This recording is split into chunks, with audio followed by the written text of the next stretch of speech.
வாழ்க வையகம், வாழ்க வையகம், வாழ்க வளமுடன். குரு வாழ்க, குருவே துணை. குருவின் மலரடி போற்றி. சிந்தனையை உடல் நலத்தை சீரமைத்து உய்வித்த குருவே வாழ்க. தியானமே யோகம், யோகமே ஞானம். இன்றைய சிந்தனை, உற்பத்தி பொருள்களை தேக்குதல் கூடாது. உற்பத்தி பொருள்கள் என்று சொல்லுகிறோம். இந்த உற்பத்தி என்பது எங்கு தொடங்கியது என்று பாருங்கள். உற்பத்தி என்றாலே ஓரறிவு தாவரம் என்று எப்பொழுது உருவானதோ அங்கே உற்பத்தி என்பது தொடங்கிவிட்டது. ஜடப்பொருள்களாக பஞ்சபூதங்களாக இந்த பிரபஞ்சம் இருக்கும் வரை அதில் இருப்பு இயக்கம் என்ற இரண்டு மட்டும் அந்த அறிவின் தன்மையாக இருந்து கொண்டிருந்ததை பார்க்கிறோம்.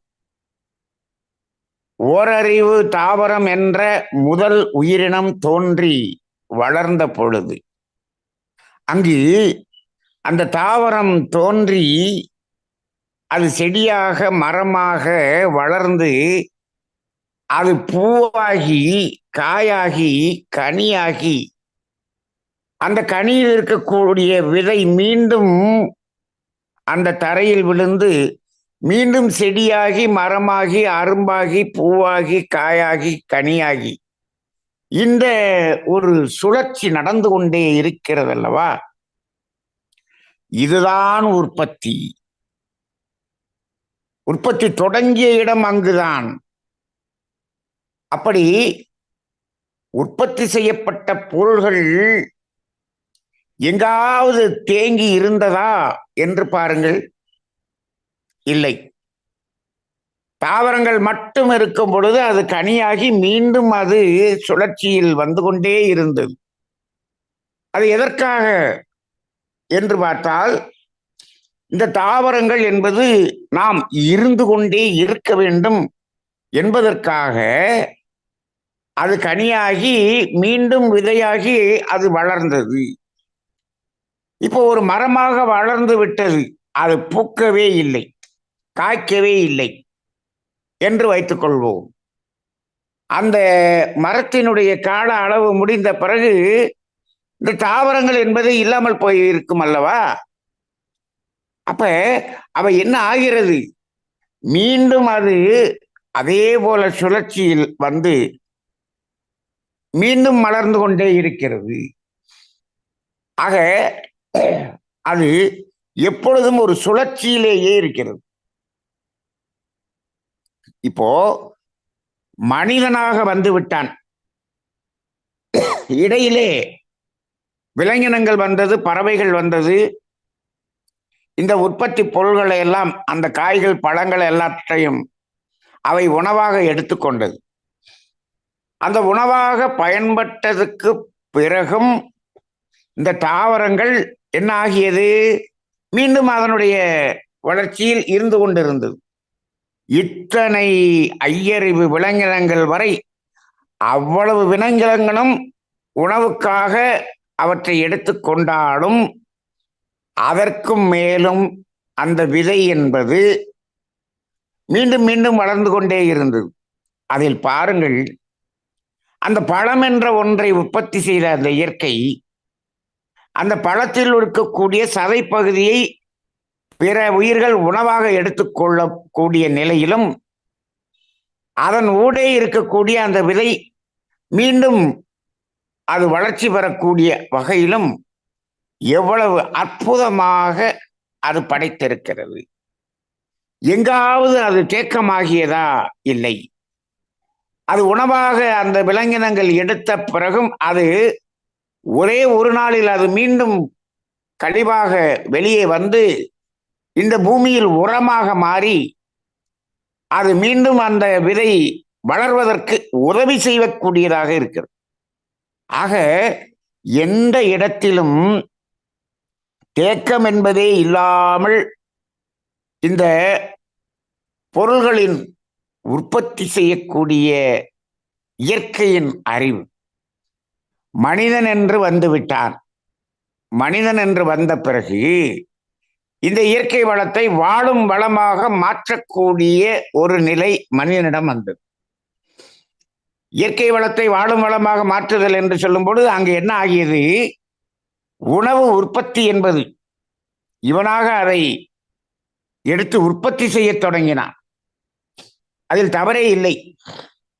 உணவை உற்பத்தி செய்து அந்த உணவுப் பொருளை நாம் பயன்பாடு செய்து கொண்டு அந்த விதையை மீண்டும் உற்பத்திக்காக வைத்துக் கொண்டார். ஒவ்வொரு விவசாயியும் தனது விளைபொருள்களை இந்த சமுதாயத்துக்கு உணவாக கொடுத்துவிட்டு விதைக்காக எடுத்து வைப்பான். ஒவ்வொரு விவசாயிகளினுடைய வீட்டிலும் அந்த விதையை எடுத்து வைக்கக்கூடிய அந்த தரமான அந்த விதைமணிகளை எடுத்து வைக்கக்கூடியது என்பது அவர்களுடைய பாரம்பரியமாக அவர்கள் உயிரிலே ஊறிப்போனதாக இருக்கும்.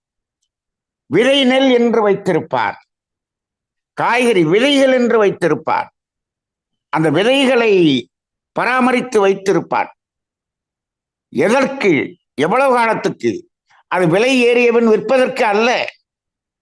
அது அந்த பருவ காலம் வரும் பொழுது அது மீண்டும் பயிரிடுவதற்காக. அந்த விதை நெல் மீண்டும் பயிரிடப்பட்டு மீண்டும் வளர்ந்து கொண்டே இருக்கும். அடுத்த வருடம் வரக்கூடிய அந்த விளைச்சலில் விதை நெல்லை எடுத்து வைப்பார். இப்படி இருந்த ஒரு நிலை. இந்த இயற்கை வளத்தை வாழும் வளமாக மாற்றக்கூடிய அந்த மனிதன் அதன் பிறகு என்ன ஆனான் என்றால், வீடு கட்டுதல், உடை தயாரித்தல் என்ற நிலைக்கு பொருள்களை உற்பத்தி செய்ய தொடங்கினான். இந்த வீடு கட்டுதல் என்பதும் இந்த உடை தயாரித்தல் என்பதும் எதை அடிப்படையாக கொண்டு செய்தான்? இதே அந்த தாவரங்களின் அடிப்படையை கொண்டுதான் செய்தான். மரங்களை பயன்படுத்தி, அந்த இலைதலைகளை பயன்படுத்தி உடையாக நெய்தான். பிறகு அந்த பருத்தியில் வரக்கூடிய அந்த இலையை நெய்தல் என்ற நிலையில் இவன் உடையாக நெய்தான். ஆக அங்கும் அந்த இயற்கையின் உற்பத்தியாக இருந்த அந்த தாவரங்கள் தான் இதற்கும் பயன்பட்டது. இப்படித்தான் பொருள்களின் உற்பத்தி என்பது இங்கு இருந்து கொண்டிருந்ததை பார்க்கிறோம். சரி, இப்போ இந்த உற்பத்தி பொருள்கள் என்று சொல்லுகிறோமே, இப்பொழுதெல்லாம் இந்த உற்பத்தி பொருள்கள் என்பது எந்த அடிப்படையில் இருக்கிறது? இந்த தாவரங்கள், மரங்கள் இதை அடிப்படையாக கொண்டு மட்டும் இருக்கிறதா என்று பார்த்தால், இப்பொழுதெல்லாம் என்ன செய்கிறான்?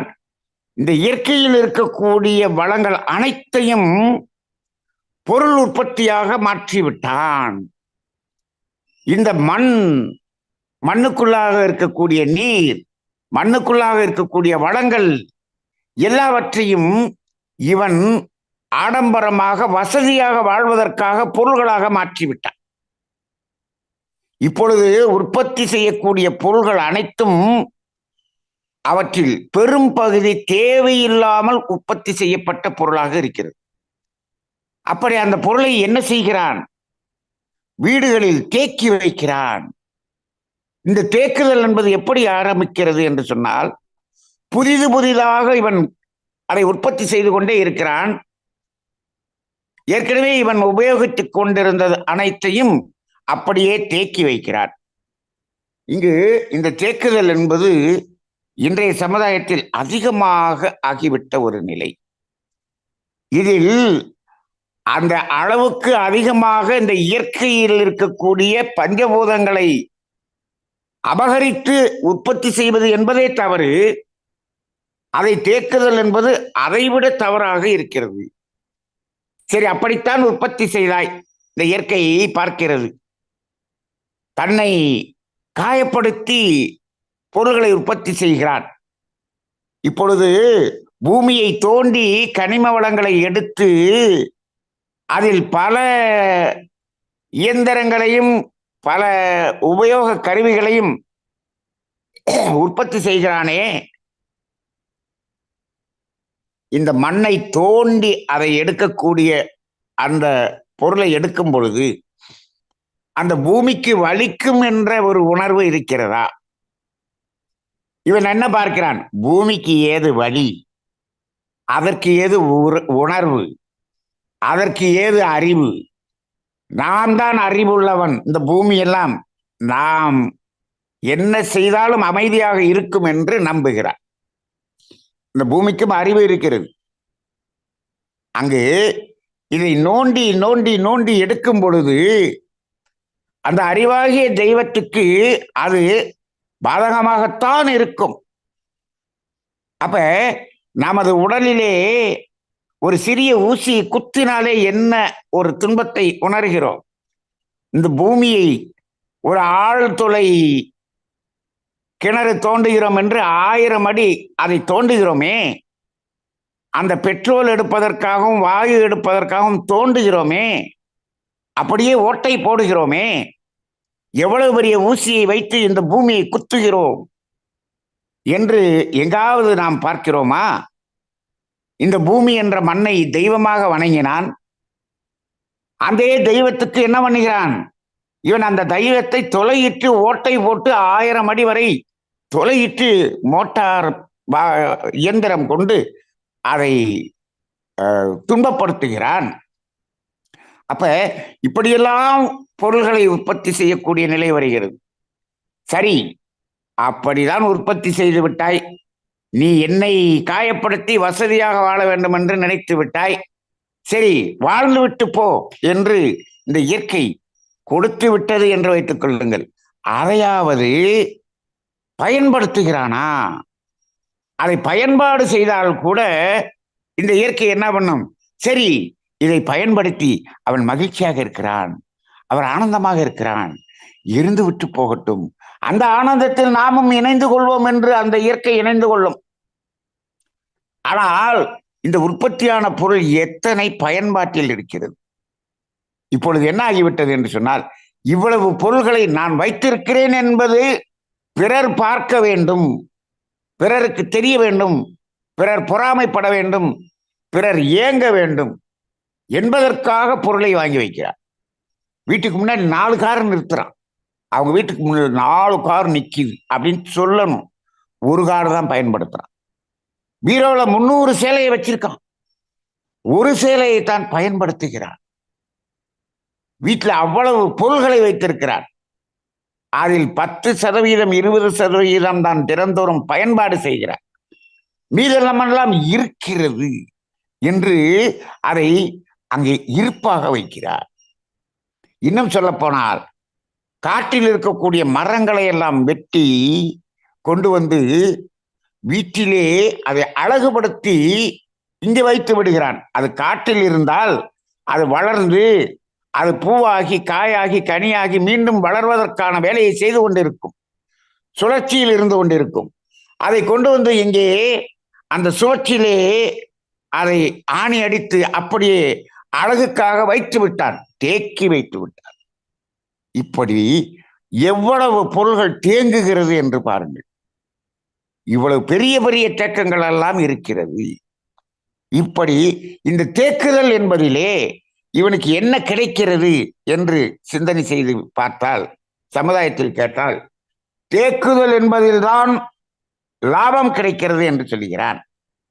எதற்கு அப்பா லாபம்? நான் கோடீஸ்வரனாக வேண்டும்.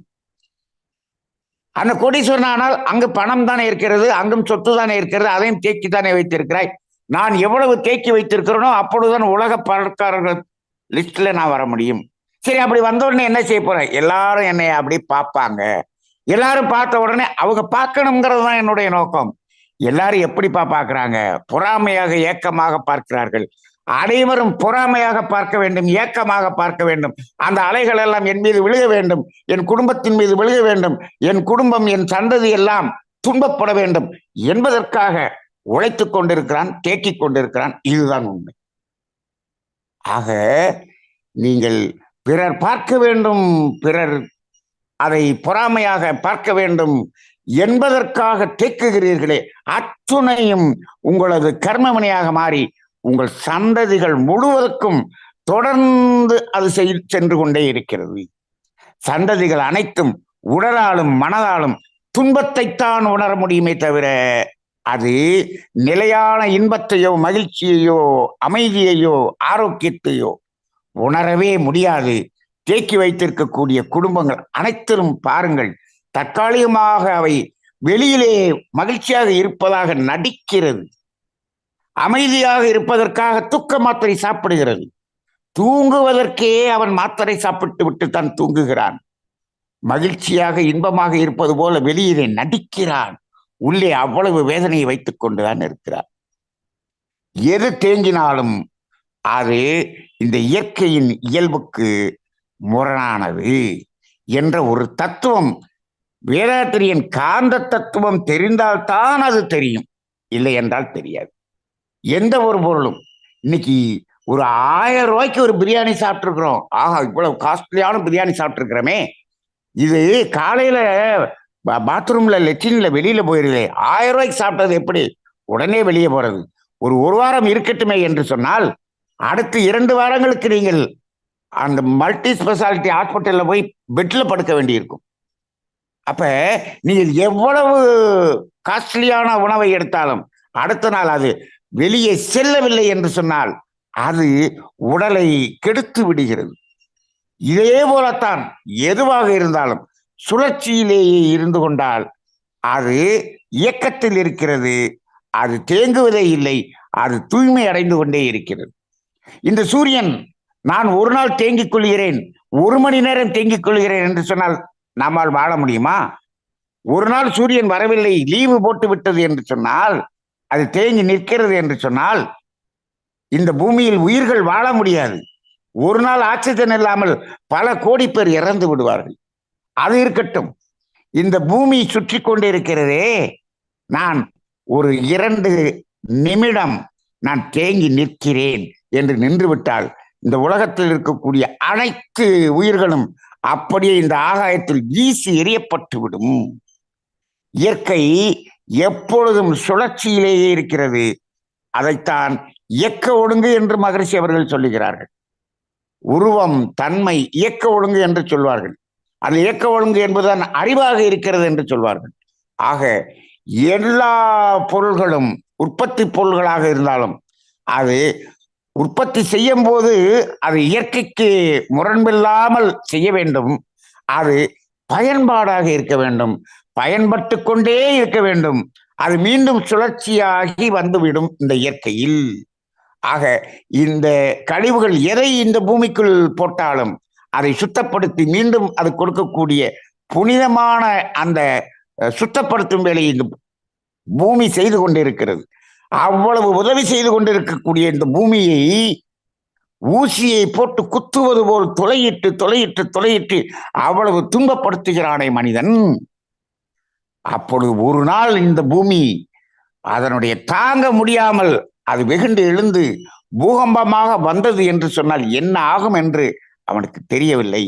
ஆக இந்த உற்பத்தி பொருள்கள் தேக்குதல் என்பது, நாம தேக்குதல் என்பது கர்மவினை, பாவம், இயற்கை நீதிக்கு முரண்பாடானது. அது எப்பொழுதும் பயன்பட்டு கொண்டே இருக்க வேண்டும், சுழற்சியிலே இருக்க வேண்டும் என்பதுதான் வேதாத்திரிய காந்த தத்துவத்தில் இருக்கக்கூடிய ஒரு பகுதி சாரமாக இருக்கிறது. வேதாத்திரிய காந்த தத்துவம் தான் இதை சொல்லுகிறது. ஏதோ இந்த சிந்தனையை ஏதோ சிந்தனையாக சொல்லுகிறோம் என்று யாரும் நினைத்து விட வேண்டாம். வேதாத்திரிய காந்த தத்துவத்தை தெளிவாக உணர்ந்ததனால் எழுந்த சிந்தனை தான் இந்த சிந்தனை. எனவே வேதாத்திரிய காந்த தத்துவத்தை முழுமையாக கற்று பாருங்கள், அதை உணர்ந்து பாருங்கள். உங்களுக்கும் இந்த இயற்கையின் அறிவு அனைவருக்கும் புலப்படும். நமது வாழ்க்கையில் ஏற்படக்கூடிய அந்த இன்ப துன்ப உணர்வுகளுக்கெல்லாம் காரணம் நமக்கு புரிந்துவிடும். அந்த அடிப்படையிலே இந்த உற்பத்தி செய்யக்கூடிய பொருள்கள் எதுவாக இருந்தாலும் உபயோகமாக இருக்க வேண்டும், அது சுழற்சியில் இருக்க வேண்டும். இதுதான் இயற்கை நீதி. வாழ்க வளமுடன்.